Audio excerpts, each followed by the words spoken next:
Stove on பண்ணி ஒரு பாத்திரம் வச்சுக்கோங்க. அதில் ஃபுல்லாக தண்ணி ஊற்றிக்கோங்க. இப்போ ஒரு 3 பட்டை, 3 ஏலக்காய், ஒரு அன்னாச்சிப்பூ, 4 கிராம்பு, கொஞ்சமாக ஆயில் சேர்த்துட்டு இதில் ஒரு கை நிறைய புதினா கொத்தமல்லி சேர்த்துக்கோங்க.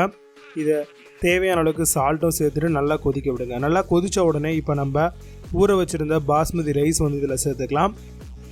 இதில் வந்து பார்த்திங்கன்னா நம்ம 3/4 வேக்காடு வெடிச்சு எடுக்கணும். ஸோ இப்போ ரைஸ் வந்து பார்த்திங்கன்னா நல்லாவே வந்து பார்த்திங்கன்னா உங்களுக்கு குட்டி நல்லா வெந்துட்டுருக்கு. இந்த டைமில் பன்னீர் க்யூப்ஸாக 200 கிராம் பன்னீர் எடுத்துக்கோங்க. அதில் 1/4 ஸ்பூன் மஞ்சள் தூள், தனி மிளகாய் தூள், அரை ஸ்பூன் கரம் மசாலா, தேவையான அளவுக்கு சால்ட், உப்பு சேர்த்து நல்லா வந்து பார்த்திங்கன்னா மிக்ஸ் பண்ணிக்கோங்க. மிக்ஸ் பண்ணி இதை வந்து பார்த்திங்கன்னா ஒரு பெரிய பாத்திரம் வச்சு ஸ்டவ் ஆன் பண்ணி அது காஞ்சதும் அதில் வந்து பார்த்திங்கன்னா கொஞ்சமாக ஆயில் சேர்த்துக்கோங்க.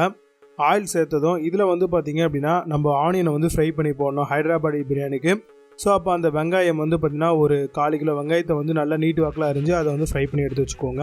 இப்போ அதே பாத்திரத்தில் நம்ம ஆல்ரெடி ஊற வச்சுருந்தோம் அந்த பன்னீரையும் எடுத்து அதையும் வந்து பார்த்திங்க அப்படின்னா நல்லா ப்ரௌனிஷ் ஆகிற அளவுக்கு ஃப்ரை பண்ணிவிட்டு அதையும் ஒரு பிளேட்டுக்கு மாற்றிக்கோங்க. இப்போ எல்லாத்தையும் மாற்றியாச்சு. இப்போ அதே இதில் இன்னும் கொஞ்சம் ஆயில் சேர்த்துக்கோங்க. சேர்த்துட்டு 1 ஸ்பூன் அளவுக்கு ஜீரகம் பொரிஞ்சு வந்தோடனே ஒரு 3 பச்சை மிளகா நல்லா நறுக்கி சேர்த்துக்கோங்க.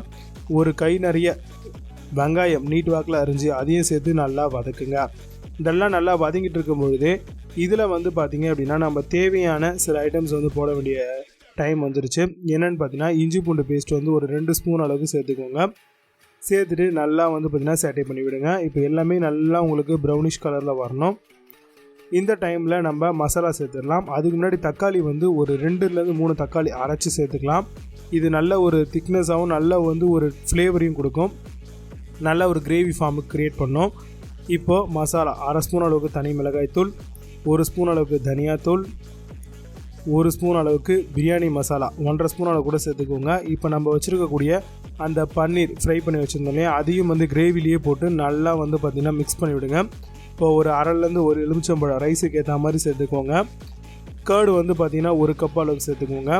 சேர்த்துட்டு இதையும் வந்து பார்த்திங்கன்னா நல்லா மிக்ஸ் பண்ணி விடுங்க. இந்த டைமில் ஒரு கை நிறைய புதினா கொத்தமல்லி அதையும் சேர்த்துட்டு நல்லா வந்து பார்த்திங்கன்னா எண்ணெயிலேயே நல்லா மிக்ஸ் பண்ணி விடுங்க.